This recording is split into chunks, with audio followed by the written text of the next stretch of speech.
Thank you, everybody, for joining us today. My name is Rajeev Mohan. I am a heart failure cardiologist at Scripps Clinic in San Diego. And I'll start things off by talking about outsmarting the heart, device therapy targeting neurohormonal pathway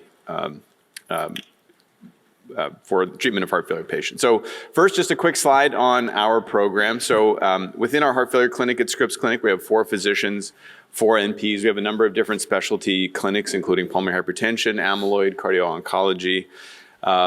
We do a fair bit of remote monitoring. We've implanted a reasonable amount of CardioMEMs over the course of the last decade or so, and we currently have a large number of patients that we continue to monitor. We do some device-based monitoring with high voltage devices as well as pacemakers, and some population health across our health system where we do some data mining in order to identify patients for different types of therapies with the goal of getting patients the right therapy at the right time. Our hospital service includes sort of the full spectrum of heart failure.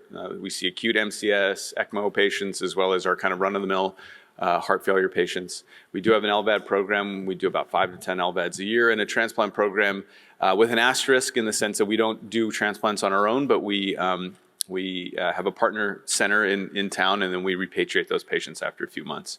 We do a number of clinical trials and educational programs and whatnot. So just a sort of background on our center, and I think we'll be talking more about the variety of different types of centers that we all come from and how we've incorporated different device-based therapy to our centers. So we've all seen this slide before, the sort of clinical course of heart failure and the progressive decline that patients have over time, with hospitalizations really demarcating events showing the worsening of their symptoms and their functional status. And ultimately, these patients end up with class 4 heart failure and the need for advanced therapies like LVAD and transplant. We want to focus a little bit about the pathophysiology. That's my job here today, to kind of set the stage for discussing how this device works. So when we're talking about chronic heart failure patients, obviously we think about what the output of the heart is and the contractility of the heart. We know that that is impaired in patients with reduced EF heart failure. How is that being sensed by the body? So what we're seeing here is a reduce in the stretching of the baroreceptors in the carotid bodies, which then leads to a decrease in baroreceptor signaling. Now, this is interpreted by the brain as a sort of an acute situation, activating essentially the fight or flight response, either an acute hemorrhage or dehydration, and an overdrive of the neurohormonal cascade, including an increase in sympathetic activity, a decrease in parasympathetic activity, and an increase in RAS activation. What does that all lead to? This is all review for everybody here, of course, but chronic excessive neurohormonal overload leads to adverse remodeling, increase in heart rate, decreased diuresis, and a decrease in vasodilation or increase in blood pressure, all of which are, in the short term, maladaptive for the heart. So effectively, it's an imbalance between the sympathetic activity and the parasympathetic activity in chronic heart failure patients. So again, in the short term, these changes, the brain is interpreting this again as a fight or flight response. In an acute hemorrhage situation, these short-term changes are helpful in increasing cardiac output, but over time, this leads to the chronic issues that we all see in our heart failure patients: hypertrophy, dilation, eventually valvular disease, dysynchrony, and increase in arrhythmia. How do we combat those maladaptive changes? So the 4 pillars, 4 cornerstones of our therapy, of course, include these 4 classes of medication. And again, these are the bedrock of how we treat our heart failure patients. And the target of these, of course, is the blockade of the neurohormonal cascade. That's what these drug-based therapies are meant to do. We know that the composite of these drugs offer anywhere between 1.4 to 6.3 years of mortality benefit. And our goal, of course, in every heart failure patient we see with reduced ejection fraction is to try to get them on maximal tolerated therapy. What we also know is that there is significant residual risk in these patients. This is just highlighting one class. So this is placebo versus DAPA, just showing obviously there's a significant reduction in cumulative incidence, but there is still residual risk in this cohort of patients which obviously is an important factor to consider.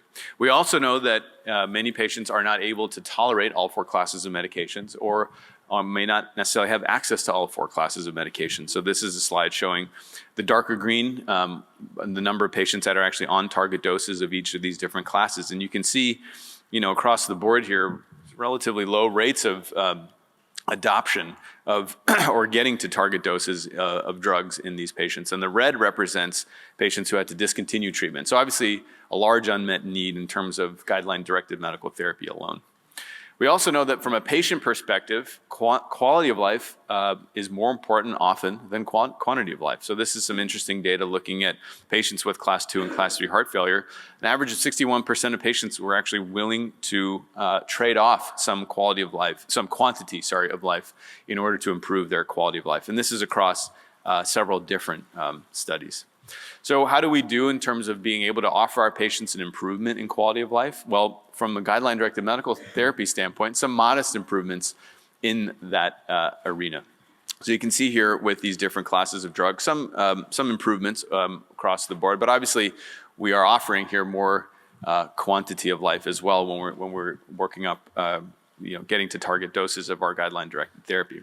On the other hand, device-based therapy, specifically CRT therapy, offers significant improvement in functional status and quality of life in these patients, particularly those with a class 1 indication for CRT therapy. Unfortunately, most of our heart failure patients, even with reduced EF heart failure, are not candidates for CRT therapy or don't meet class 1 indications for it. So again, leaving a very large unmet need of a large group of patients who just we can't offer them a whole lot of therapy in order to help improve their quality of life. So that's sort of the background of where this device comes into play. So Barostim targets the neurohormonal pathways responsible for the heart failure progression upstream of where the neurohormonal blocking drugs are acting. So we're going further up the stream in order to rebalance the output of the baroreceptors in order to mitigate the downstream effects of the chronic activation of the sympathetic tone. So we'll talk quickly about the kind of trial which led to the approval. This was the BEAT-HF trial. This had one-to-one randomization looking at about 323 patients, all of course with reduced EF heart failure less than or equal to 35% with an NT-proBNP of 1600 or lower. So these patients had medical management, randomized medical management, or Barostim plus medical management. And you can see in the pre-market phase, this led to breakthrough device indication showing safety as well as an improvement in 6-month symptoms and a decrease in NT-proBNP at that 6-month mark. And then follow-up studies showing ongoing improvement in symptoms at the 12 and 24-month mark. Was neutral with respect to cardiovascular death and heart failure hospitalizations and trended towards an improvement in all-cause death, LVAD, and transplant. So let's focus here in terms of quality of life. So 6-minute walk, 6-minute hall walk testing, in general, an improvement of 44 meters at 1 year in the Barostim group as compared to the control group. So significant improvement in functional status as measured by this test. And you can see here when we are comparing that data to CRT trials, higher distances walked in the Barostim patients as compared to CRT patients from earlier trials. Now when we're looking at quality of life as measured by the Minnesota Living with Heart Failure questionnaire, again, significant improvements. The lower the score, the better here in this case. So significant improvements in these patients at the 6, 12, and 24-month mark with improvements that are comparable to CRT therapy. And lastly, functional status is measured by New York Heart Association class. This is looking at the percentage of patients who had an improvement of at least one class. Again, across the board with sustained effect at the 12 and 24-month mark, 27% more patients improved at 2 years as compared to the control group. Again, in line with the treatment effect seen in CRT. Now, again, I mentioned earlier, reduction in all-cause death, LVAD or transplant, a 34% relative risk reduction with the Barostim treatment, which trended in the positive direction. This is a study, the Hope for Heart Failure study, looking at heart failure hospitalizations as well as length of stay, showing, again, significant improvements in both of these categories. And lastly, some improvements in ejection fraction from several different centers, looking at baseline as well as 1 year mark, showing significant improvements in ejection fraction over that period of time. So we'll conclude here with this slide, which is a great kind of delineation of where we're at in terms of treating patients with heart failure from a device standpoint. It's really this middle category, these patients who are at high risk. We want to think about what device-based therapies are available to them. Obviously, if they have valvular disease, structural heart disease, we're going in that route. But now, Barostim obviously part of the decision-making tree in treating these patients with advanced chronic heart failure. So again, we talked earlier about the number of patients that are really on GDMT alone, and a very small sliver of those patients are eligible for advanced therapies, and even for CRT, which again leaves a very large unmet need. So this is really the window of opportunity that we're targeting, is this group of patients that are chronically in heart failure with significant symptoms. So again, indicated for class 3 or 2 with recent class 3, despite optimal therapy with a low EF and NT-proBNP of 1600 or lower. So with that, I will pass it on to our next speaker.